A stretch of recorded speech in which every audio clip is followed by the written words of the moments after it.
Good morning, everyone. My name is Sakura Bernasad. I am here with you today to chair this panel on transport-led development in the Midlands. This is hosted by Waterfront.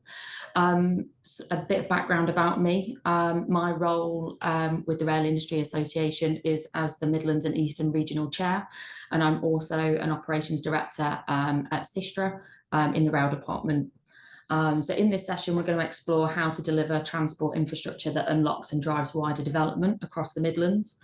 And with devolution giving more decision-making powers to local areas, we will explore how transport opens up opportunities for enhancing regional connectivity and economic growth. So presenting today are Richard Mann, Rail Strategy Lead at Midlands Connect, and Peter Sargent, Head of Policy and Strategy at West Midlands Rail Executive. As you'll have heard, this session is being recorded, so you'll have access to this post the event, as well as those who've registered but are unable to join. Throughout the session, please add any questions you have in the Q&A throughout the presentations, and Richard and Peter will answer them in the Q&A section of the session. So we'll get started. Richard, I think you're starting and speaking first.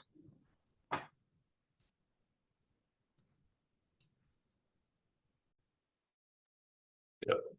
So, morning everybody. I'm Richard Mann. I'm Rail Strategy Lead at Midlands Connect. So I look after understanding how different projects that we are developing and how other projects that other people are developing might all fit together into a kind of broad strategy for rail within Midlands, how we can support the economy more generally. Now, if we could bring up the slides. So I'm going to talk to you a bit this morning about how we see transport-led development. Next slide. Midlands Connect is currently the subnational transport body for the Midlands, so that shows the geography over there, stretching from the Welsh border, Herefordshire and Shropshire, all the way across through the cities of the Midlands to Lincolnshire and the East Coast. The government's been funding us to develop and maintain a transport strategy for that area, that geography, and advise them on strategic rail and highway enhancements. We're a partnership of local transport authorities, so all of the ones you can see outlined on that map, but also the representation from delivery bodies like HS2, Network Rail, Highways England, National Highways, and some business groups as well, so James Commerce in the East and West Midlands. So we've got a fairly diverse sort of background. We're trying to sort of find a strategy that delivers for all those partners across the Midlands. So next slide. On rail in particular, we developed what we call a programme business case. So we've developed this idea of how rail can help deliver for our wider goals in kind of classic three-word slogan terms. It's fairer, greener, stronger. But in particular, shifting now to the government's missions, we think of the government's number one mission as being to provide good jobs and productivity growth in every part of the country. And that's a lot of what transport is about. It's about understanding how we can grow the economy, how we can make sure that there are kind of good jobs, but also thinking about how that can happen in all parts of the country, not just in London, not just in the major cities. So a lot of what we've been doing is thinking about how we can promote the access to cities in particular, because that's what rail is particularly good at, both getting people into cities and between cities. So we can strengthen the economy more generally by helping to connect those cities together. So both getting the cities to work individually, but also ensuring that the cities kind of link together and businesses in one place could do business in other places too. And we've come up with a programme which is, we think, in the kind of affordable territory. It's about sort of average level of spend on rail enhancements over recent years, costed about 3 billion a decade. And it's spread over time because actually it takes a long time to deliver rail projects, so they have to be spread over quite a period in order to deliver a kind of full range of outcomes. I think going on to the next slide. In particular, one issue that sort of we looked at, thought about quite a bit, was about how we get high value jobs available in all parts of the Midlands. You can see there a kind of stylized representation of the kind of travel to work areas for the different parts of the Midlands, with Birmingham very kind of large in the middle and in fact overlapping into sort of all surrounding counties, but also some quite distinct economies in kind of Nottingham, Derby, Leicester, Coventry, and to some extent in the other in the kind of more rural counties as well. There's a limit to how far people will travel for high value jobs, even for high value jobs. About an hour is about the limit for most people. So we do need to be promoting the economies in all parts of the Midlands and not just in kind of the biggest cities. So there's a sort of balance to be struck here between getting the most out of the kind of the biggest places, but also getting a decent amount out of the smaller places. And one thing our research has shown is that actually developing offices in each of those cities in each of those travel to work areas is actually quite important in bringing more productive companies into the cities in all parts of the Midlands, and actually getting a kind of positive spiral started in terms of getting jobs into each and every one of those cities. So the thing we can do in transport is actually help link those cities together, and that helps to de-risk companies relocating to sort of to smaller cities, and helps open up opportunities for them to be more productive by linking to other places. So if you move on to the next slide. To do this, we developed a rail program. This kind of summarizes it in a single slide, providing connections to some of the smaller shire counties like Shrewsbury, Hereford, Lincoln, connecting those into the kind of the middle, but also trying to improve connections where they're a bit poor, linking together in particular east-west between Birmingham, Coventry and Leicester, Derby, Nottingham. On one side, we've got some small schemes, which are basically just line speed improvements, medium-sized schemes, quadrupling some parts of the network, building a bypass to get services faster between Coventry and Leicester, but also a large scheme in the kind of heart of the Midlands, what we call Midlands Rail Hub, which is all about expanding the capacity of the centre of the network, so we can run these more services to east-west in particular.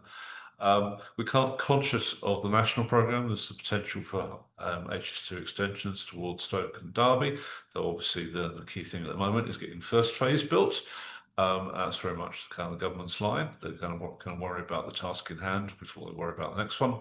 And in the longer term, well, are expecting mainline electrification to come back to help speed trains along and reduce the cost of operating them. So next slide.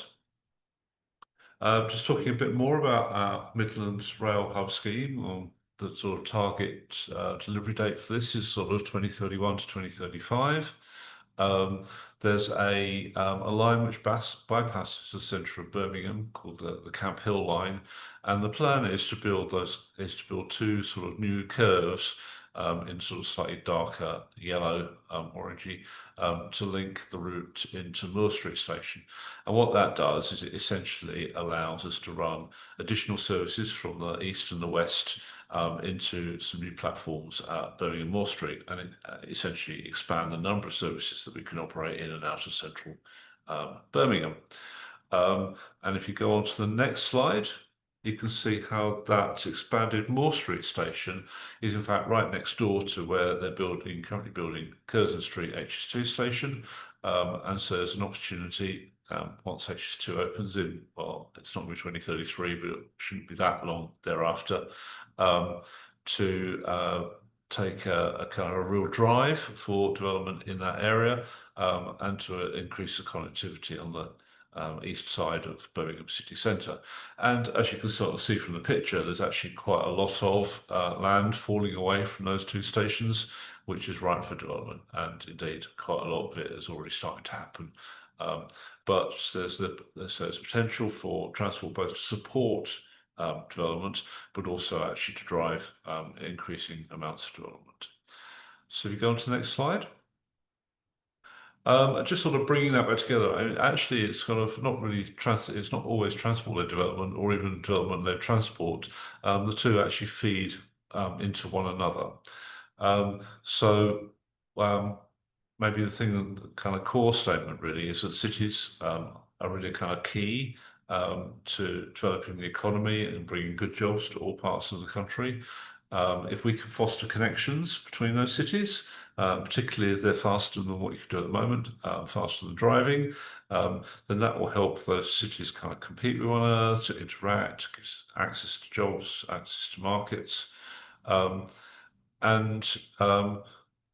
Also, there's an opportunity here, especially with the new towns agenda that this government is very keen to promote. And indeed, one of the schemes that's been headlined in the last week is Worcestershire Parkway. And by running these additional services into central Birmingham, we can give access to jobs for some of these new towns.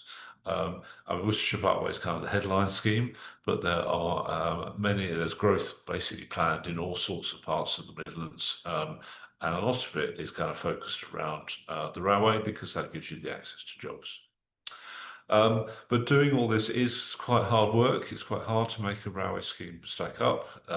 Building railways is expensive, operating them is even more expensive.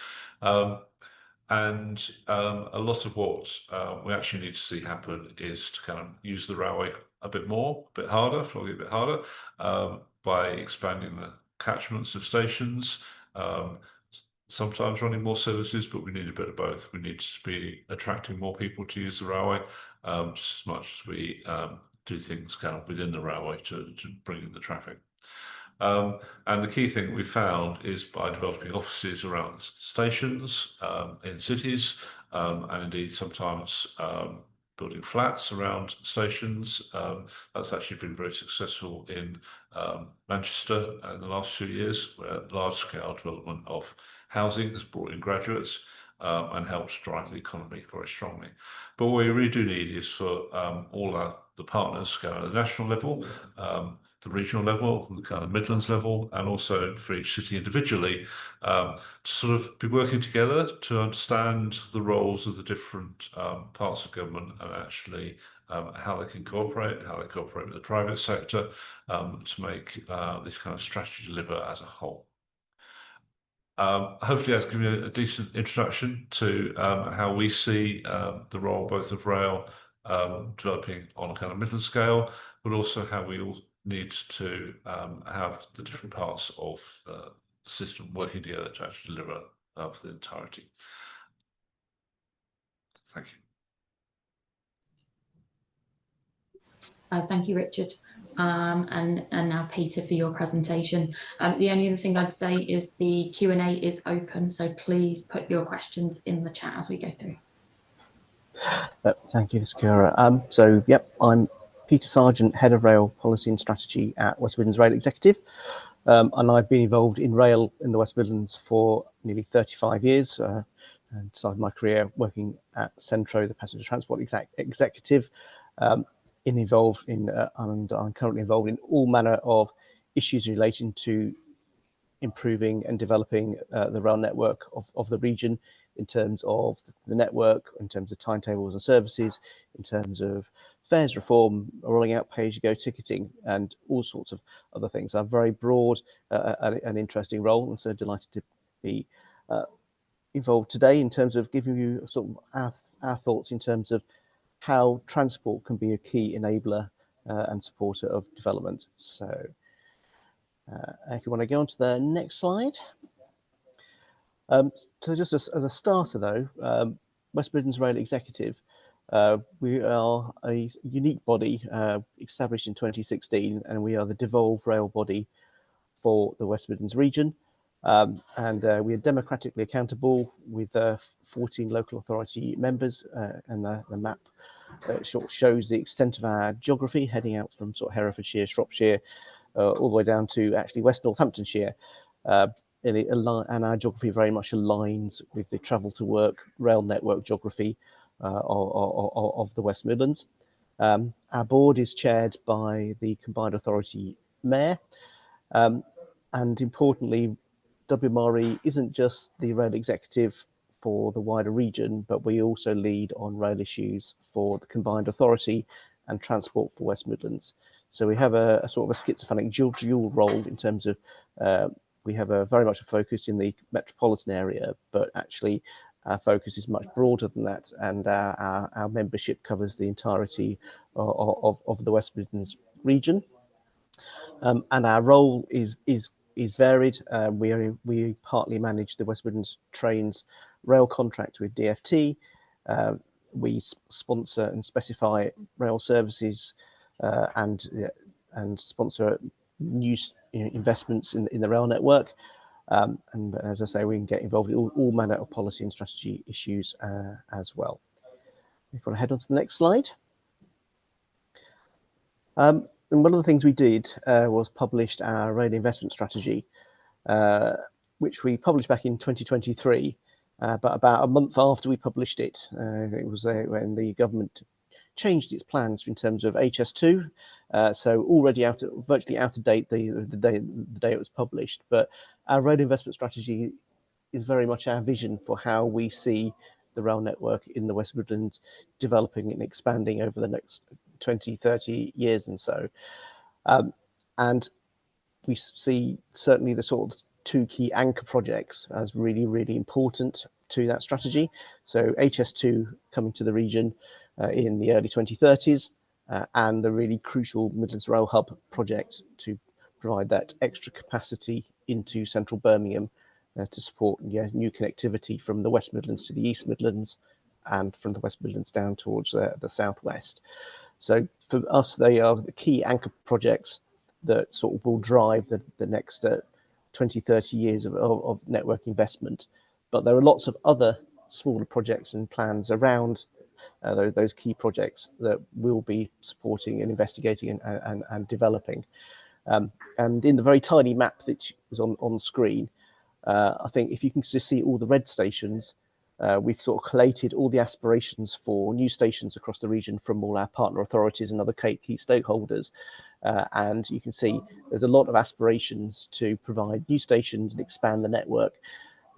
Not all of those will happen, but it's interesting just to collate all those and think, okay, which ones of those are going to have the better business cases, be more deliverable.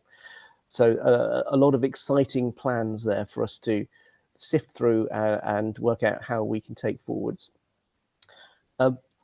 It's worth flagging, though, that it isn't easy delivering new rail stations and rail services, and the rail network in the West Midlands is very capacity constrained. It's generally a two-track network, and there's a lot of competition for use of that capacity between local rail services, between improved regional railway services, between intercity services, and very importantly with freight services as well. There has to be a balance in the use of the network between all those competing priorities. With HS2 coming, for example, one would like to hope that we can release some of the capacity from the intercity network, and that will then create more capability to expand regional and local freight services, for example. And indeed, the Midlands Rail Hub project should provide more capacity for both longer distance and local services as well. But there's always going to be a tension between delivering all those options, and exactly the train services that you create is going to it gives you the opportunity for creating better or weaker business cases as well. And one of the challenges that we always have in terms of making the case for local services is they don't generate as much revenue as longer distance rail services, and therefore making a business case is hard, but you have to make the business case based on the social, economic and environmental benefits of local rail services, more so than with the longer distance and intercity services. And that's always going to be part of the challenges we have in terms of developing services. But on that map, you'll see a number of stations in green, which are the stations under construction, and which include Willenhorn, Darlaston in the Black Country, and Pineapple Road, Kings Heath, and Moseley in South Birmingham. If you go on to the next slide, you can see investment in action in terms of these are real life projects happening on the ground today. funded by combined authority and a variety, DFT and a variety of other funding sources. But this is real life investment happening on the ground that will improve connectivity from currently poorly served parts of the metropolitan area. And say at Darlaston and Willenhall are parts of the Black Country that have very poor connectivity into central Birmingham at the moment. You can't even get a direct bus from Willenhall into Birmingham. And by creating new stations and a service that will get you into Birmingham in 20 minutes, that should be transformative in terms of regenerating and encouraging people to invest and go and work in that part of the Black Country.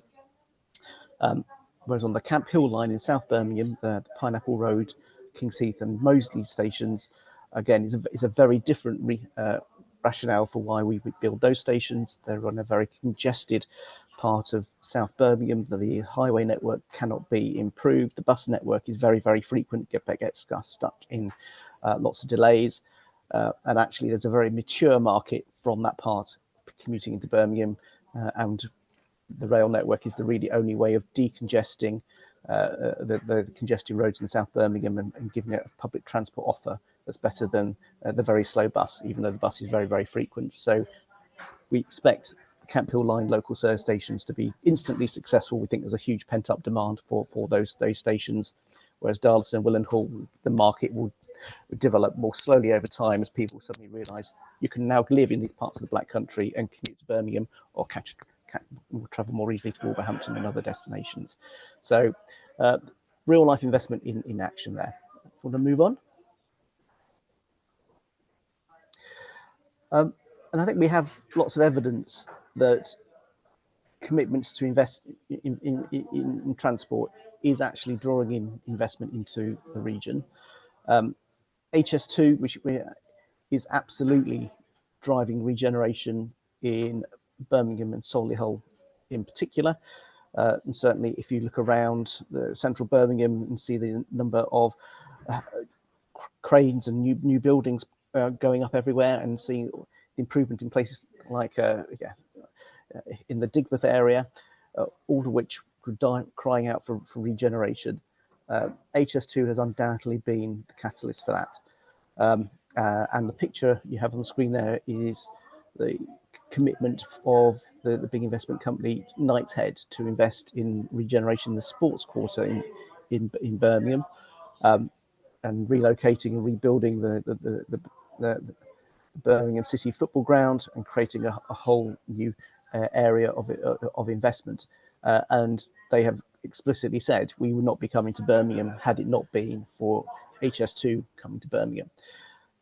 And if you look around Solihull, for example, where the HS2 interchange station is, a huge new investment in Arden Cross, a whole new, and the station there has been absolutely a complete catalyst for huge investment into that part of the West Midlands as well. So we know HS2 is having an impact in terms of encouraging investment, and that's also helped the combined authority then secure a 5-year transport funding commitment from the government. So the Transport for City Regions £2.4 billion fund gives actually the combined authority as a mayoral combined authority the ability to actually now think about how we use that very helpful commitment to fund to develop transport. And combined authority clearly encompasses not just rail, but clearly expanding the metro network, and indeed there's a commitment to expand the metro network out to that new sports quarter, but clearly investing in bus and investing in highway measures as well. So the process is now underway in terms of the combined authority creating a programming investment to make best use of that £2.4 billion funding commitment, which we very much welcome. But as soon as you step outside the combined authority, clearly the situation for funding transport is a lot less clear, a lot more fragmented, and which comes to the subsequent conversation about, yes, how do you move towards a devolved governance pattern that can then secure funding from central government. And clearly it's the mayoral combined authorities that have been successful to date to get that long-term funding option. Do you want to move on?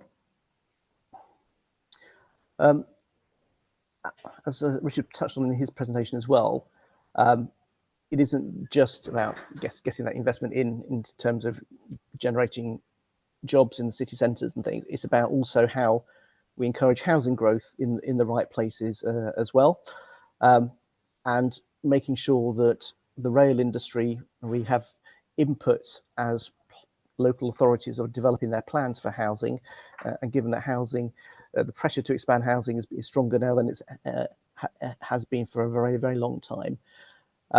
And the picture on the screen is just an example in the region, the South Warwickshire local plan, which Stratford and Warwick district councils are jointly producing. And we welcome the fact that they have actually come to talk to us as the rail executive to get our perspective in terms of which locations might be more or less suitable for development. And it's very notable that some of the developers are very much promoting the fact that we want to put 6,000 houses here or there, but link it into the rail network and link it into an existing station to improve the connectivity for those housing developments. And on the back of that, hopefully, the developers are hopeful that their development is more likely to be favoured than one that is very poor connectivity. So I'm welcoming the fact that, from a WMRE perspective, we've had more engagement on this than we have had previously, and we are able to influence this in a way that maybe hasn't happened previously. But again, it's a very mixed picture across the region, and in some places we have two-tier authorities. The planning authority isn't the same as the transport authority, whereas in other places where you have a single-tier authorities, it's all together. So again, the responsibility for planning and transport often sits in different places again. The other point to make, though, is that we are encouraging to think about the whole network of services when you're thinking about connectivity to new developments. It isn't just a case of build a station and hey presto, all your transport problems are solved. You actually have to think very carefully about what practical rail service can be provided to new and improved stations. And just because there's a rail line that goes somewhere near your development doesn't mean it's a suitable location for a rail station. So we're having those conversations as well, and hopefully the outcome will be a set of quite sustainably connected new housing options in the future. Want to move on? Yep, and the very sort of final slide here is, rail devolution comes in sort of two flavours currently. There's the whole rail industry reform agenda, where bodies such as West Midlands Rail Executive are very much pushing to ensure that the Great British Railways new structure includes strong roles for devolved bodies such as ourselves. We believe decisions on the rail network have to be taken locally, and that involves some very difficult and tough conversations with DFT, with Great British Railways, with future, to understand how we and other bodies like WMRE can fit into that new industry structure. So lots of conversations happening on that, but alongside that comes the Greater English Devolution Package, so local authority reform, the creation of new mayoral authorities, is also happening in parallel, and we need both those reform agendas to work together and align together so that we don't end up in a situation where effectively it's very hard for some of the local authorities that we support and that they can't have a voice and a say in terms of how they want their rail network to develop alongside how they see their land use strategies developing. So there's a big opportunity here for the reform in both the rail industry and English devolution to work together to get better outcomes. But I think we're very much at the start of that process at the moment. There's still a lot of uncertainty, and I think there are some risks associated with that in terms of it might all get quite hard to deliver in practice, and there's risks that some of our partner authorities might see less involvement in the future rather than more. So one for us to watch, but one we're very much pushing for in terms of a big opportunity we need to grasp. And that's it for me. Thank you. Thank you, Peter. So we'll now move into the Q&A section of the session. There are no questions in the Q&A box at the moment, so I'll start with one. Richard, with devolution, what different roles are there for the different parts of government, and how do they align and work with each other? This is kind of one of those interesting questions because there's the reality of transport is it exists on multiple scales. So we have kind of national level things like HS2 going on. We have interest in how we kind of link these cities together, the sorts of things that we've been promoting, and we have very much kind of travel to work thing going on. We get small on that because, of course, getting to the station is yet another task, and we don't really want national government to be telling us how to do all this detail. So if we want to kind of improve how people are walking, cycling, driving to the station, getting the bus to the station, that's relatively rare. Then we need all these things to be planned together. And then it's not just about transport, it's also about the economy. Where do we choose to put investment? Where do we encourage the private sector to invest? How we think about where housing is going to go? Are we putting it in places that are really relatively easy to access jobs in cities, or are we putting it in the middle of the countryside where everybody has to drive?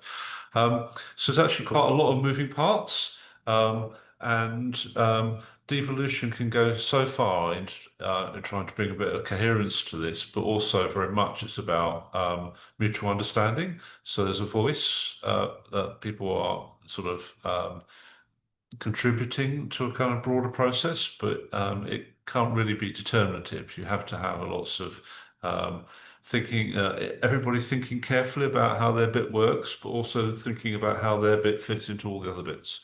And listening to what other people are saying. I mean, if the railway's saying it can't afford to run more services, then we have to sort of take that on board and think about how we adapt to that, how we try and make what we do fit better with that. How do we drive more traffic onto into the railways by doing things other than just telling them they need to run more services, more stations. I think one of the tricks with devolution is going to be learning to talk to one another. It's one of the things that local authorities famously are not necessarily very good at, but the more that we can pull in the same direction, the more effective we'll be. And if we try and pull in very different directions, then obviously it'd just be a mess. Thanks for that. And with both of your organisations working in a very similar space in the Midlands, how does Midlands Connect and with a West Midlands Rail Executive and the combined authority work together to be more connected in this space?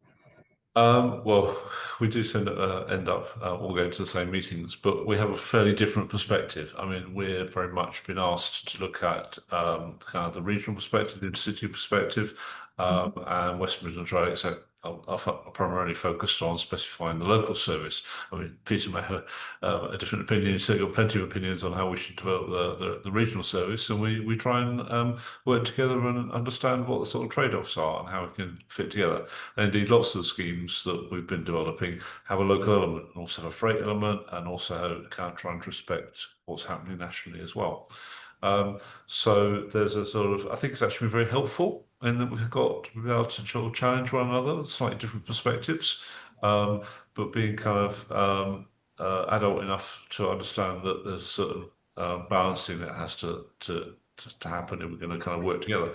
And also we very much need to be reminding each other that there's an outside world out there, that we need to be understanding how the economy is developing, the sorts of businesses that are interested in coming relocating cities and how we drive that.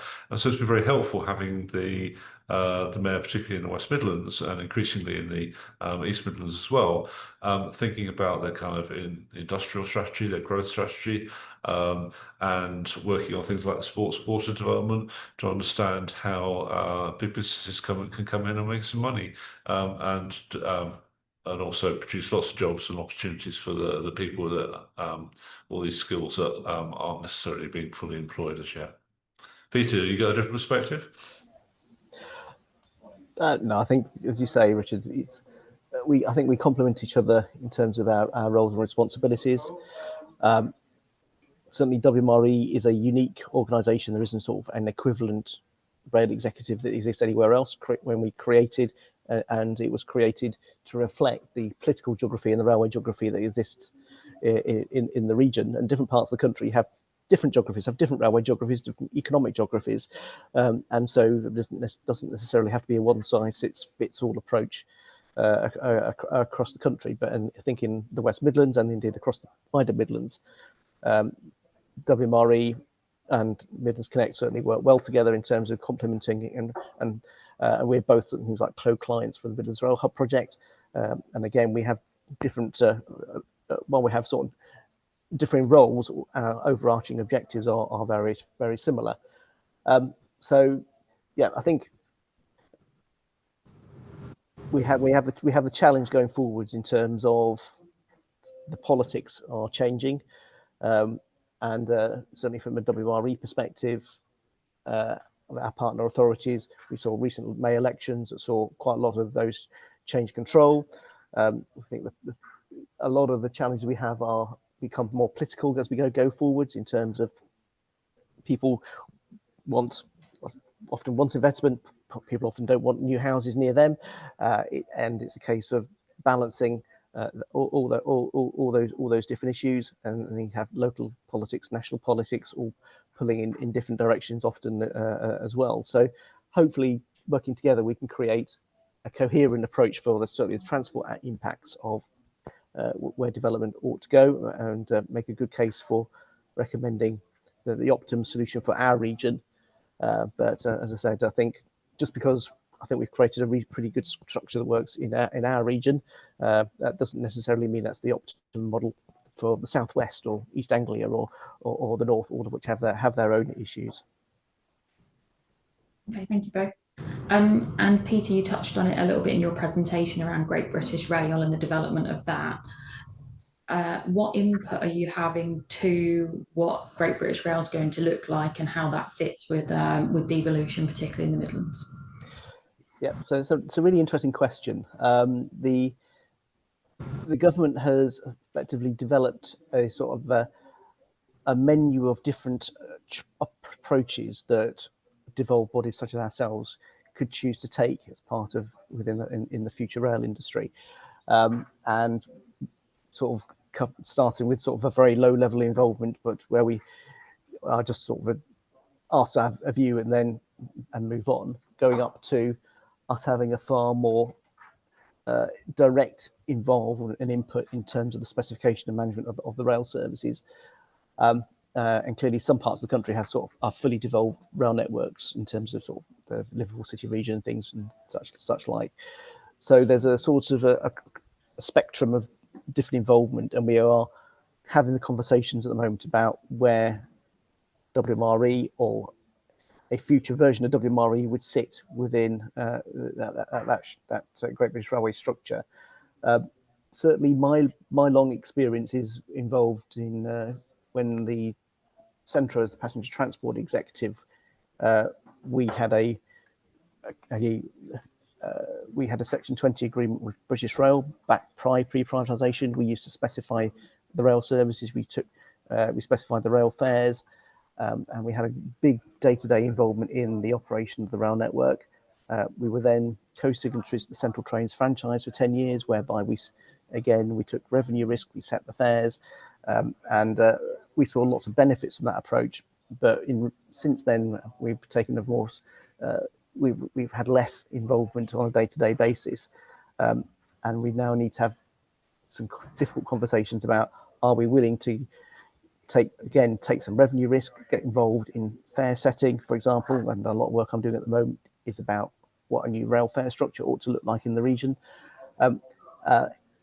If our partner authorities are willing to take some financial risk in terms of devolution, then the government is willing to offer us more oversight and power over the future specification of the rail network in our region. So there's some really interesting conversations to be had, but at the moment, given that the structure of the new future rail industry is unclear, we can't make any clear decisions at the moment because we don't even know what the key operating model of the rail network is going to look like in terms of how will operators sit with what's currently network rail, but what will the access regimes look like in the future? What guarantees will you have if you specify a service that it won't be usurped by another service coming along and taking priority?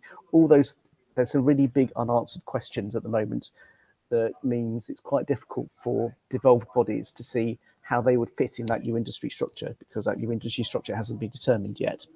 But at the same time, it's a great opportunity for us to ensure that we influence what that new industry structure looks like to ensure that what we think works pretty well in the West Midlands can carry on being delivered going forward. So yes, there's lots of those conversations happening in the background, and we are lobbying very strongly to ensure the future legislation for the Railways Act, when that comes out, and the detail behind that will all support the best outcome for our region.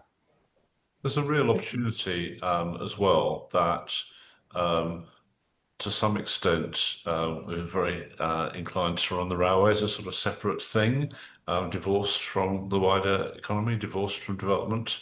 And there's, as we bring in mayors and strategic authorities to have a kind of a bigger overview of the situation, both setting out a growth strategy where they think jobs might be, a spatial strategy where they think houses should be, and also how they're going to organise their local transport. Those strategies should be able to come together to give a much more coherent picture of what we need the transport system to deliver, and give Great British Railways and government a much more nuanced specification of the context in which sort of the service can develop. I think it's kind of a bit open question about how much of a black box GBR should be. I mean, certainly the government's attitude is it should be quite arm's length, but I think we can give a much more detailed and stronger guide to how the railway can deliver and kind of align with the development of cities in particular, and those opportunities, and making the most of all those opportunities to actually drive jobs growth. And also provide the houses which allow people to sort of not spend their entire time commuting. So I think there's huge opportunities, there's a huge degree of change going on, and we'll make of it what we can. Okay, fantastic. And then moving back into your presentation, Richard, there was a bit around how actually rail can be quite hard work and business cases can be difficult to pull together. Speaking from the point of view of the supply chain, how can other people support with that? How can the supply chain support with that? Obviously, they can be part of bringing that together. So is there anything more as a supply chain that we should be doing here? So we can understand there's actually some very good work being done at the moment, thinking about how some of these housing growth projects, particularly Worcestershire Parkway and Ashchurch, can actually feed into rail projects and very much line up with the government's national agenda. And some of this is about doing things in a cleverer way, understanding that the kind of models and systems we've developed are all very designed for a static world. And actually, if we want a railway which is more engaged with what we want to do nationally, more engaged with how we want to shape our economies, how we want to provide for the big housing shortages that we're seeing, then there are opportunities there. And to some extent in the supply chain, we've got to figure out some new tools to enable that to happen. It's not just a case of plugging things into the old models and wondering why nothing happens, or sometimes using kind of old Green Book thinking when some new Green Book thinking could be applied. Now, I mean, a lot of this is actually kind of evolution rather than throwing it all out and starting again. But there's opportunities here to do things in a cleverer way, to be more productive, and to actually, be part of that growth that we're all trying to deliver. And Peter, how does that align with the rail executive part of? Obviously, you're involved in developing those business cases and as well and getting all that funding for all the red stations that were showing on your slide. So how do you work together in that space? And again, same question, how do the supply chain support? Yeah, I say it all comes back to, as you say, funding, certainty of funding, which I sort of mentioned. I think the combined authority area is in a better place than the sort of the wider regional partner authorities. So how is transport going to be funded going forwards? And as you say, it isn't just a case of us being able to build a business case to build a station at a certain location. It's about how we can then provide that station with a train service. If it's a local train service, as I said, that will almost definitely require an ongoing subsidy commitment from taxpayers in some way, shape, or form to support that. So it's equally as important to understand, how will rail services be funding in the future? To what extent will government be willing to devolve subsidy and funding for rail services to devolved bodies in the future as well, to support the ongoing delivery of services. So it's understanding those dynamics are really, really important.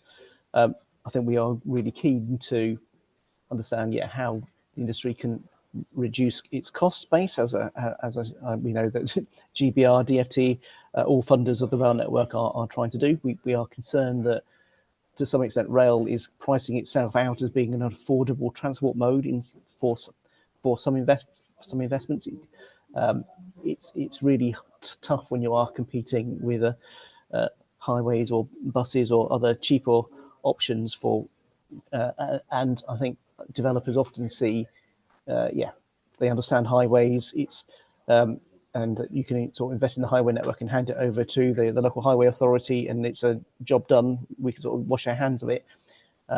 Whereas rail is actually not an easy industry to engage with the sort of the multiple elements of dealing with the network rails and the operators and government and ourselves as devolved bodies. There's so many different moving parts, and clearly the rail industry costs have gone up substantially over the past few years, all of which is making it even more challenging to build business cases for investing in the first place.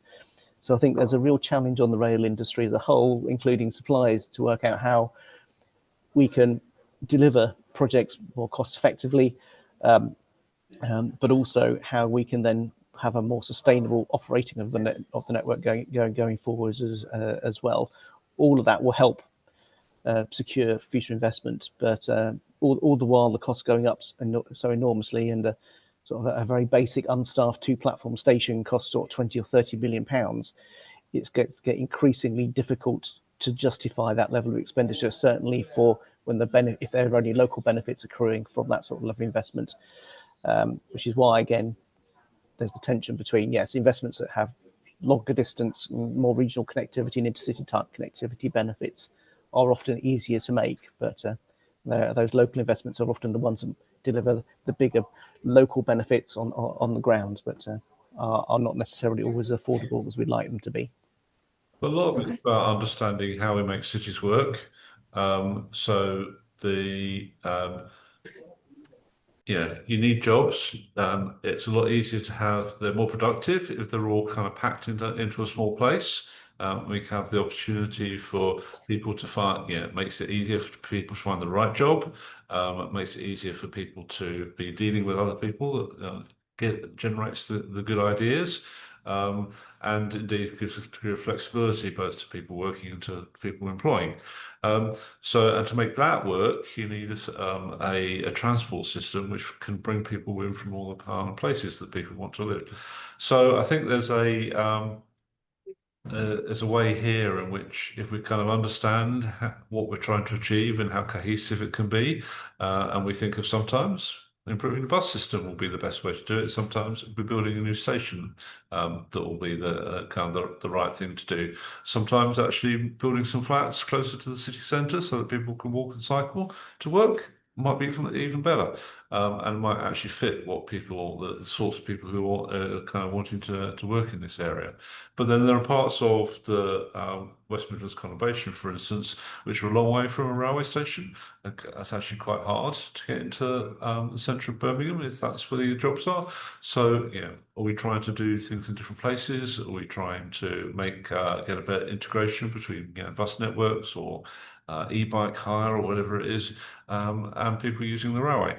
So there's a whole area in which understanding the problem and tackling it at the kind of right level and in an integrated way to make the whole system work is something that's actually we're very much reliant on the kind of cities knowing how they work and how they could work, and actually thinking about how they get their whole kind of policy portfolio working in tandem to generate an effective response.